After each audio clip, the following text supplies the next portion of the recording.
Right here behind me, these are Yoshino cherry trees, and every spring neighbors stop to take pictures of these trees. But here's what they don't understand. This is one of the most misunderstood trees in the American landscape. People plant them in the wrong spot, they prune them at the wrong time of year, and then they wonder why their tree is dead after 10 years. Today, I'm going to walk you through everything you need to know about Yoshino cherry trees, from the day that you plant it to the day that you put lights on it and it's a showcase at night. So let's start at the beginning. Yoshino cherry tree, Prunus x udonensis, is a hybrid ornamental tree. This is the tree that you see lining the tidal basin of Washington, D.C. every spring. For about 2 weeks every year, this thing puts on one of the most spectacular floral displays of any tree in the American landscape. Now, I want to be upfront about this. The Yoshino cherry is not a forever tree. Its typical lifespan is somewhere between 15 to 25 years. It might sound short, but if you care for it properly, you will get decades of absolutely stunning spring bloom. And trust me, it's worth every bit of the effort. Yoshino cherry trees grow in USDA zones 5 through 8, can get 20 to 40 feet tall and 15 to 30 feet wide at maturity depending on cultivar. Yoshino cherry is also a very fast grower. We're talking 2 feet per year in the right growing conditions. So let's talk about those right growing conditions, starting with where you plant it in the ground. Site selection is everything with Yoshino cherry. Get this wrong and no amount of fertilizer or pruning is going to save your tree. First, sunlight. This tree needs full sun. We're talking a minimal of 6 hours of direct sunlight every day. Plant it in shade and you'll see weak, sparse blooms if you get any at all. I've seen it happen over and over again. The second thing is drainage. The Yoshino cherry cannot tolerate wet feet. If water pools in your yard for more than a few hours after a storm, you need to either amend that soil before you plant it or choose a different location entirely. These roots need oxygen just as much as they need water. Constantly saturated soils will cause root rot, and that's the death sentence for these trees. Soil pH should be somewhere between 6 and 7, slightly acidic to neutral. A simple soil test will tell you where you stand, and it's worth doing before you put these trees in the ground. Now, how to plant it. Dig your hole 2 or 3 times wider than the root ball, but only as deep as the root ball itself. This is critical. I see people dig these deep, narrow holes, drop the tree in, pack the dirt in around it, and what happens? The tree sinks over time and gets buried too deep. The root flare, that's the point where the trunk widens at the base, needs to sit at or just above grade level. If you bury that, you're inviting crown rot. Backfill with your native soil. You do not need to amend heavily. Then apply some type of mulch to the ground to help hold in moisture for your tree. After planting, give it a deep, thorough watering, and then give it a supplemental watering every 7 to 10 days during the first growing season. We're establishing a root system here, and that takes moisture and time. Once your Yoshino cherry is established, typically after the first full year in the ground, it is mostly drought tolerant. But drought tolerant does not mean completely ignore it. During hot, dry stretches in the summer, I recommend deep watering every 2 to 3 weeks.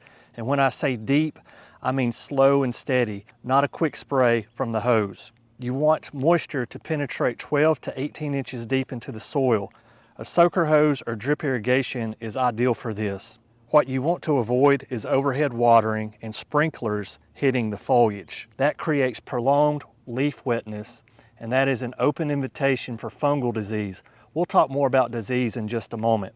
Now, coming up, I'm going to tell you the single biggest mistake homeowners make when pruning a cherry tree.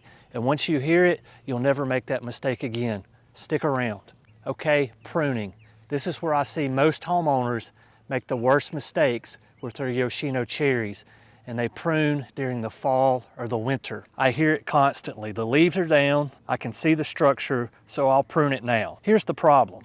Cherries in the Prunus family are highly susceptible to fungal diseases through fresh pruning cuts. In cool, damp conditions, which is exactly what fall and winter give you, those open wounds become entry points for diseases. Here is a saying to help you remember when to prune Yoshino cherries. prune after the bloom.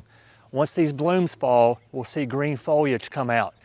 That's your window to begin to prune on your Yoshino cherry trees. This is going to allow your tree to have an entire growing season to heal over and callus, preventing fungal diseases from getting into the tree. And that brings the question, what do you actually prune? Here is my approach. First, remove any dead, damaged, or diseased wood. That's always priority number one. Make your cut back to healthy tissue. You'll see the difference when you look at the cross section. Healthy tissue is white or light green. Dead tissue is brown or black. Second, address any crossing or rubbing branches. Where two branches grow against each other, you'll get bark damage over time, and that damage becomes a disease entry point. Remove the weaker of the two. Third, if the interior of the tree is very dense, thin it lightly to allow air and light to penetrate. Stagnant air in a dense canopy is another disease trigger. At this point, you can also look for any wild hairs coming out of the top of the tree that you want to remove. What you want to avoid is heavy structural pruning, or, I feel strongly about this, topping. Never top a Yoshino cherry, never. That kind of severe heading back creates multiple weak attachment points and completely destroys the tree's natural and graceful form, which honestly is half the reason you planted it. Always sanitize your pruners in between cuts, especially if you're removing diseased wood. Simply wipe down with rubbing alcohol or a mixture of bleach and water. It only takes 10 seconds and it could save your tree. Let's talk fertilizing. Yoshino cherry is not a heavy feeder. In fact, over-fertilizing is more of an issue than under-fertilizing. Here's what I mean. If you pump this tree full of high nitrogen fertilizer, you will get a lot of lush, dark green foliage and you will get very little bloom. Excessive nitrogen promotes vegetative growth, leaves and stems at the expense of flower production. That's the last thing you want from a tree you're growing specifically for its flowers. Here is my recommendation. First, take a soil test. If your soil test is showing a deficiency in a nutrient, supplement that nutrient. Typically, I use Osmocote slow release fertilizer on these trees. It's not going to burn the tree with excessive nutrient inputs. It slow releases over 180 days and it has all the micronutrients we need in it as well. I'll make sure to leave some down in the description below. You want to place your fertilizer out if needed while the tree is blooming. Early spring is the ideal time to put out your fertilizer so that those nutrients can feed the tree throughout the entire growing season. Pests and diseases of Yoshino cherry tree. Let's talk about them because there's a few notable ones that you need to know about. Black knot gall is probably the most visible problem you'll see on cherry trees. It's a fungal disease that causes hard, black, lumpy growths on the branches. If you see this, prune it out immediately, cutting 4 to 6 inches below this visible growth and dispose of it. Do not compost it. Number 2 are borers, specifically lesser peachtree borer, a serious concern. These are larvae that tunnel under the bark, typically near the crown of the tree. Signs include sawdust-like frass at the base of the tree and entry holes in the bark. Keeping your tree healthy is the best defense. Stressed trees are far more susceptible. Aphids and scale affect new growth. Both are manageable with horticultural oil or insecticidal soaps applied in early spring. And leaf spot and powdery mildew can occur in wet conditions, which goes back to why overhead irrigation is something I always steer people away from while planting Yoshino cherry. Okay, I've saved the best part for last because once you see a Yoshino cherry lit up at night, you will never think of your landscape again the same way. Let's go outside. After 25 years of working in this industry, I can tell you this, the Yoshino cherry is one of the top 5 trees you can ever put a light on, and here's why. The bloom is semi-translucent. When you backlight or uplight those blossoms at the right angle, the light passes through the petals and the entire canopy seems to glow from inside out. It is one of the most dramatic effects I've ever seen in a residential landscape. Uplighting is your foundational technique. Place 2 or 3 well lights. I prefer a warm white LED in the 2700 to 3000 Kelvin range at the base of the tree, angled up into the canopy. During bloom season, it creates that iconic glowing effect. During summer and fall, it showcases the tree's graceful branching structure and foliage. And in winter, The bare branching habit of a Yoshino cherry is actually quite beautiful on its own.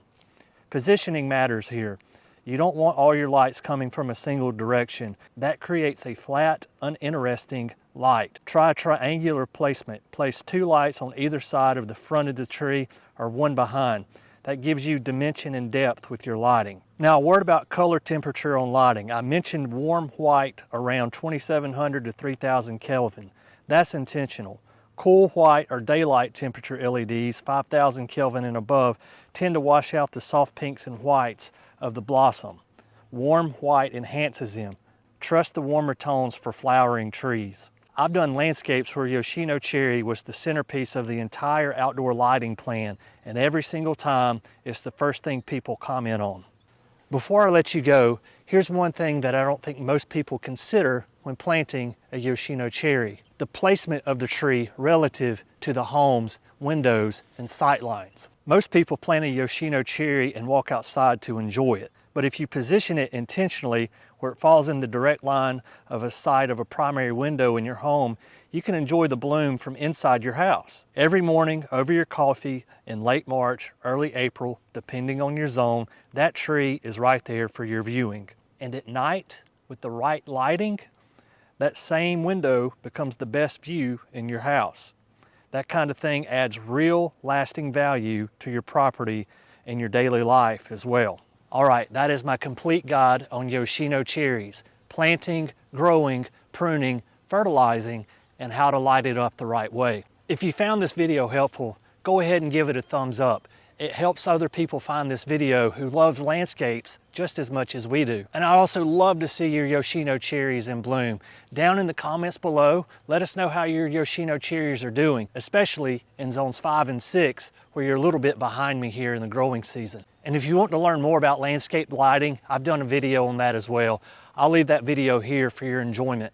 Guys, as always, thank you for watching The Plant Doctor, and until next time, happy gardening.